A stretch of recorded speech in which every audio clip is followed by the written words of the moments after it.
देश मेरा जल रहा है, आग लगी है सीने में, भूखमरा सब व्यस्त सा है, खून गरीब का पीने में। तो राम मंदिर या बावरी का पक्ष नहीं मैं लाई हूँ, घायल भारत चीख रहा है, चीख सुनाने आई हूँ।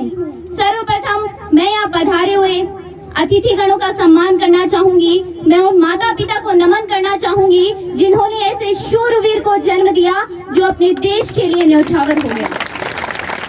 मैं उस वीर वधू को नमन करना चाहूंगी जिसको ये परम सौभाग्य प्राप्त हुआ है।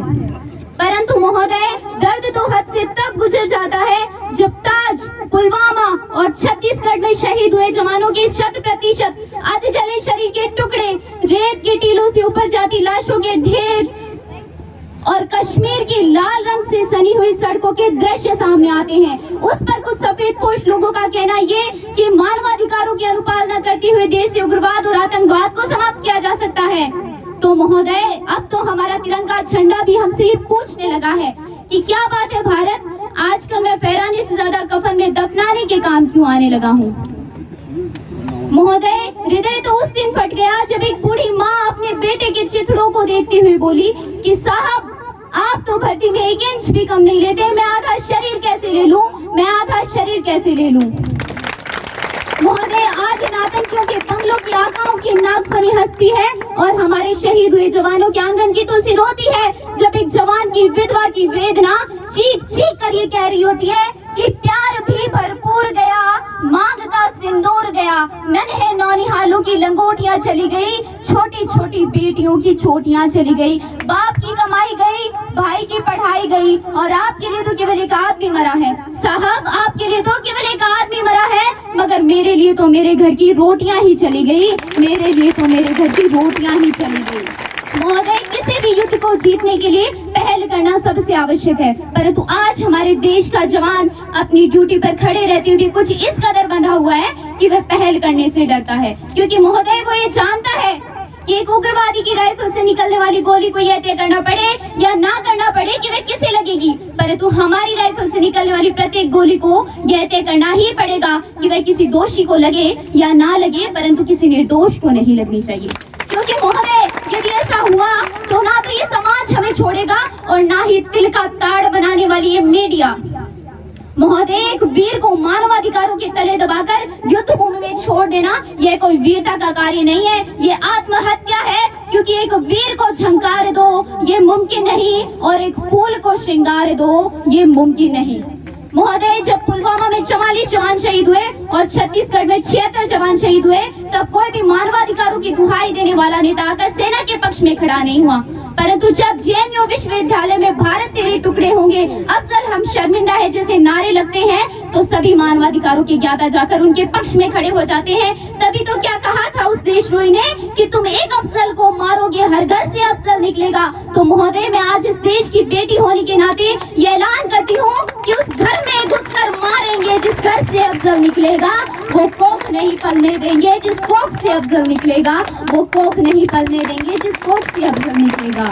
महोदय, मैं इन मानवाधिकारों की दुहाई देने वालों से कहना चाहती हूँ कि सीमा पर लड़ा नहीं जाता, गोलों के आगे रामायण पढ़ी नहीं जाती, सोलों के आगे एटम बम से सुरक्षा एटम बम ही कर सकता है, एटम बम से सुरक्षा एटम बम ही कर सकता है। और महोदय, मैं हमारे गांव के लोगों से कहना चाहती हूँ कि आप लोगों को जिन्होंने गुमराह किया है उनके सामने गुमराह मत होइए। आज हम लोगों को ये जानने की जरूरत है कि पिछले 25 वर्षों से हमारे गांव में कौन सा विकास हुआ है। देश की जनता पर तो क्या ही अफसोस करूं, मुझे तो अपने गांव के लोगों पर ही तरस आता है जब उनकी विकास की इतनी धीमी रफ्तार को मैं देखती हूँ। अभिनेश जी महर्षि सर का बहुत बहुत धन्यवाद करना चाहूंगी और सम्मानीय श्री मास्टर भंवरलाल जी मेघवाल को भावपूर्ण श्रद्धांजलि अर्पित करना चाहूंगी कि उनके विधायक न होने के बावजूद भी केवल कांग्रेस के कार्यकर्ता होने के नाते इन्होंने सीएचसी के निर्माण में इतना बड़ा योगदान दिया। और सर, आपको बहुत बहुत सैल्यूट है कि आप लोग हमारे गांव को इतना सपोर्ट करते हैं। लेकिन मैं हमारे गांव के जनप्रतिनिधियों से ये कहना चाहती हूँ कि पिछले 25 वर्षों से आपने गांव के विकास की रफ्तार को जो धीमा किया है उसके लिए मैं बहुत शर्मिंदा हूँ, मुझे अफसोस है।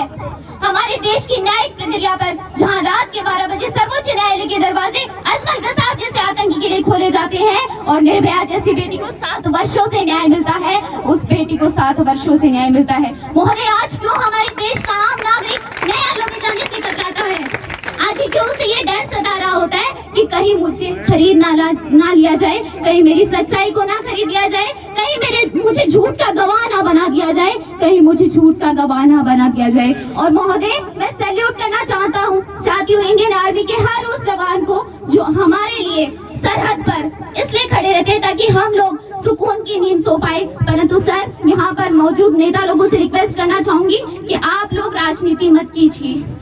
वो लोग इसलिए वहाँ पर खड़े नहीं होते कि आप लोग राजनीति कर सकें, वो लोग इसलिए खड़े रहते हैं वहाँ पर ताकि हम लोग सुकून की नींद सो सकें, और वो लोग अपने परिवार से इसलिए दूर हो जाते हैं ताकि हम लोग चैन से जी सकें। तो महोदय, कुछ शब्द मैं उनके लिए कहना चाहूंगी।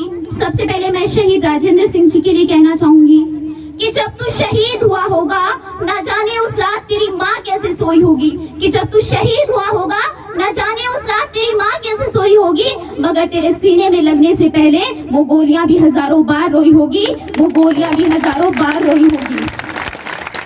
आशिक तो बहुत मिलते हैं जमाने भर में, मगर वतन से खूबसूरत कोई सनम नहीं होता, वतन से खूबसूरत कोई सनम नहीं होता। नोटों में लिपट कर सोने में सिमट कर मरेंगे कहीं, मगर तिरंगे से खूबसूरत कोई कफन नहीं होता, तिरंगे से खूबसूरत कोई कफन नहीं होता।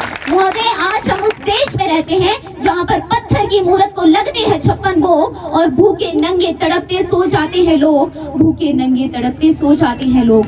संपूर्ण विश्व ने हमारी सभ्यता और संस्कृति को शीश नवाया है, तो फिर क्यों हमने आस्था के नाम पर अंधविश्वास फैलाया है? क्यों हमने आस्था के नाम पर अंधविश्वास फैलाया है?